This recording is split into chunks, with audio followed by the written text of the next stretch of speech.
Hey guys, I'm going to be working on this YZ250 again, and now we're at the point where we're going to put the piston in. Pretty straightforward. I'm going to start with the rings first. Keep in mind, they say Y-scope piston rings can go in either way, but I prefer if there's a letter. In this case, there's a little N. So there's writing. Whichever way the writing is, I usually put the ring up.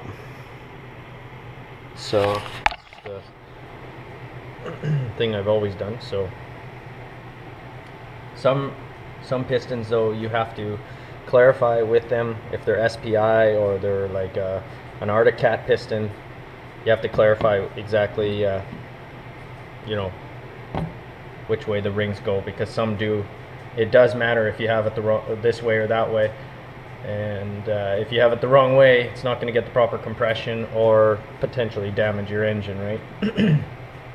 I don't have a ring spreader or anything like that, so I just do it by hand. So I just work from one side.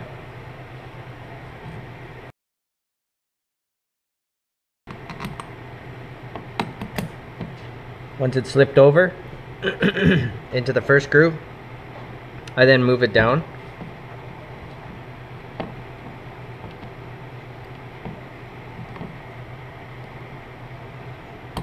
Try not to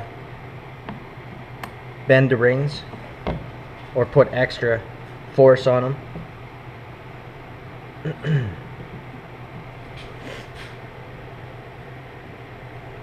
You'll know if you're bending them too much. You just don't want to put, they only can go so far, and then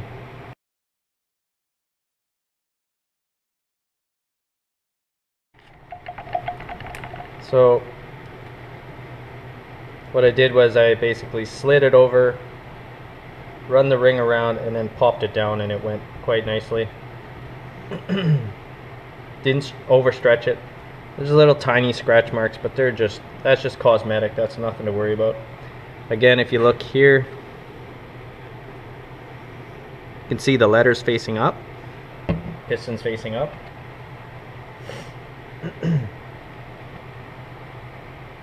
Some pistons only have one ring, but in most cases you're going to find pistons have two rings.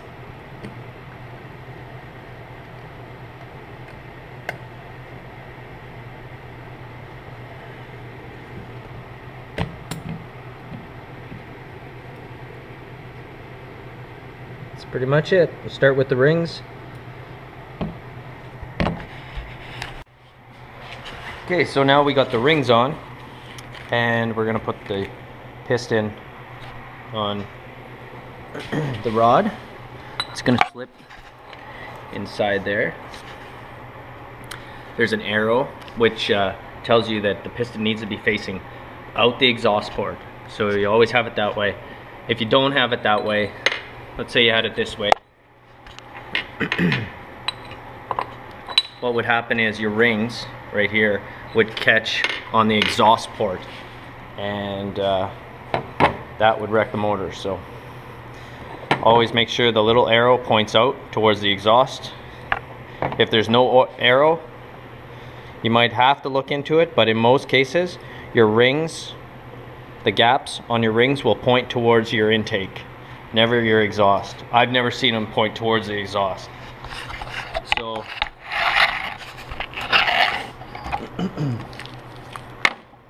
what we'll need after that is this pin will slide through. These C-clips will hold the pin in place so that it can't move around.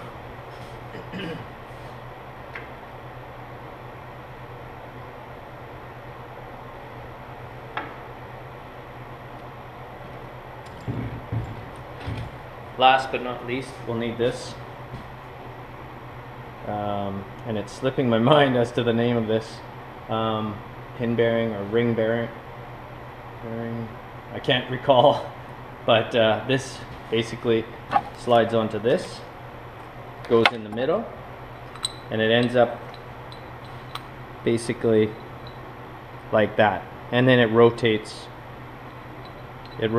on this pin. So the pin goes through, and this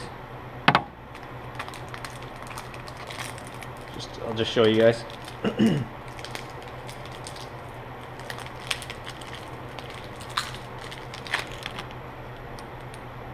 This slips through like that. Yeah, pretty much just like that.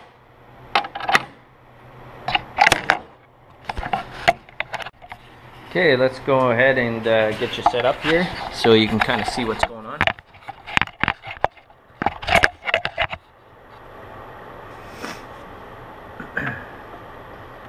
You want to bring your rod all the way up so you have the most room to play with.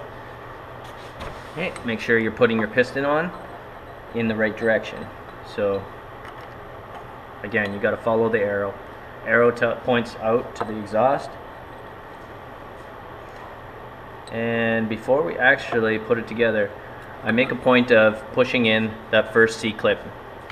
So we'll do that. So this C-clip, I'm actually going to pop in first.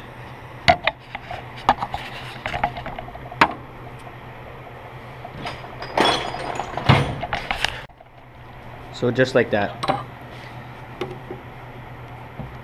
It's kind of tricky, but you basically, I didn't have it on video, but you push this first part in of the clip,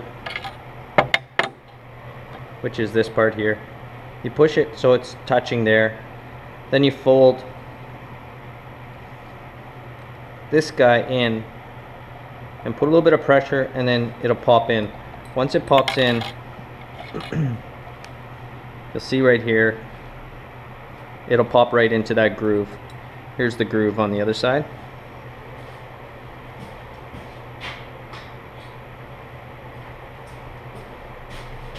I'm not sure why I do this, but I always make a point of pushing this clip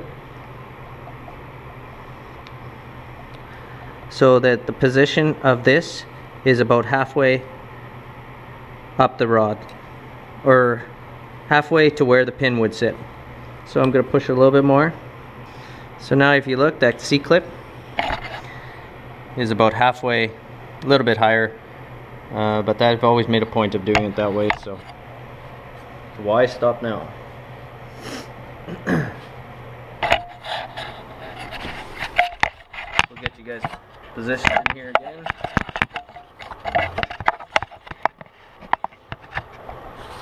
So you get a good view of this. So clips on the one side.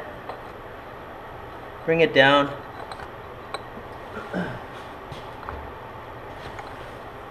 You're gonna bring your pin, line up the hole. Pin's gonna go in.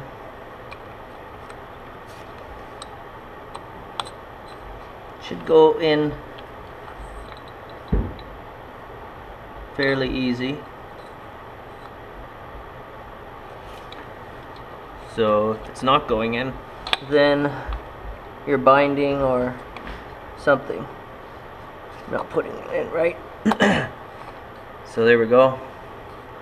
Slide it all the way to the point where it's going to bump up on this side, because we have that other clip in there. Check our rings. Ring gap's good.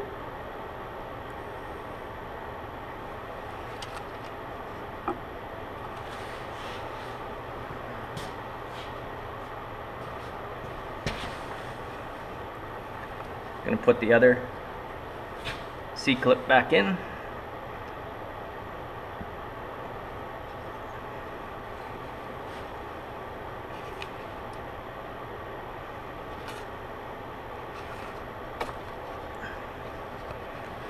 These can be very tricky, for sure.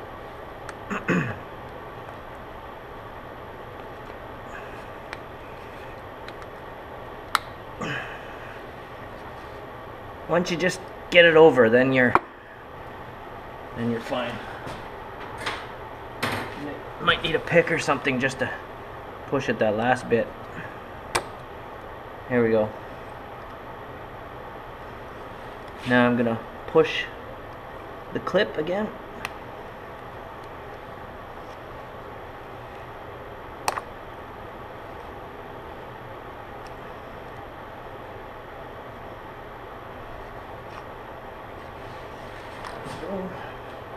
might need 2 clips to do this properly.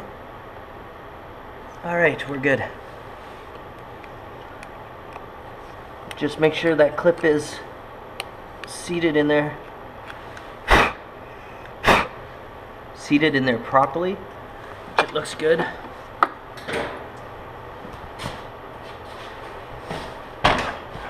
Double check the other side too. Looks good there.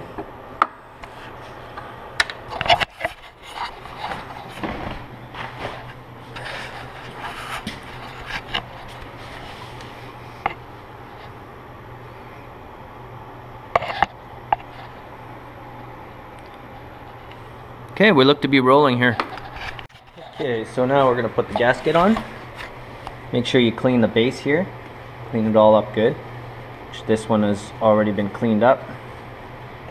Just gonna give it a quick run through. Actually, there's no.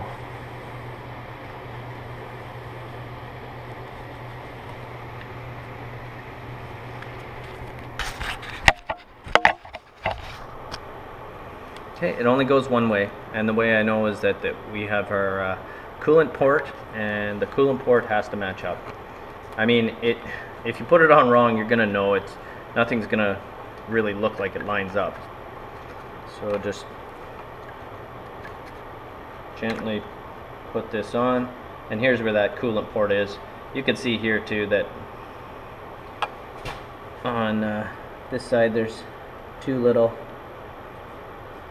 Okay, so you want to be careful to also put it on nicely because it will rip. It's only like a paper, cardboard kind of mache. Okay, so now the cylinder is going to go on. I could say this is probably the most trickiest part because one, I don't have the right proper tools for pushing the rings in, compressing the rings. So one thing I always do is I take a cup of 2-stroke oil and I just rub it along the cylinder, just like so.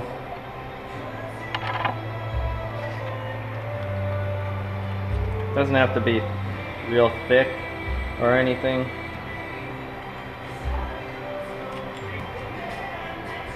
Then I take a paper towel and I actually wipe it in case the cylinder was not cleaned properly from the machine shop. So here you can see, yeah, that was like red 2-stroke oil, and now it's gray, right? So there was a little bit of residue from the boring.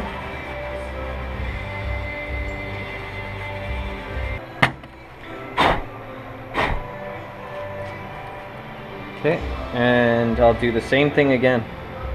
Just dab your finger. This time I won't wipe it out.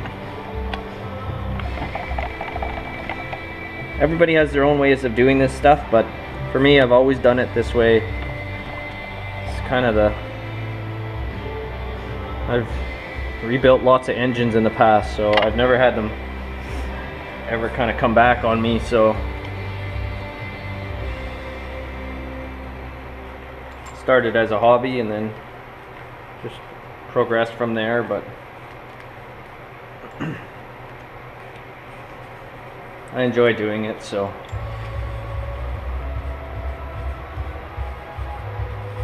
okay, so now there's a nice layer of oil there, and going to do the same basically for the piston.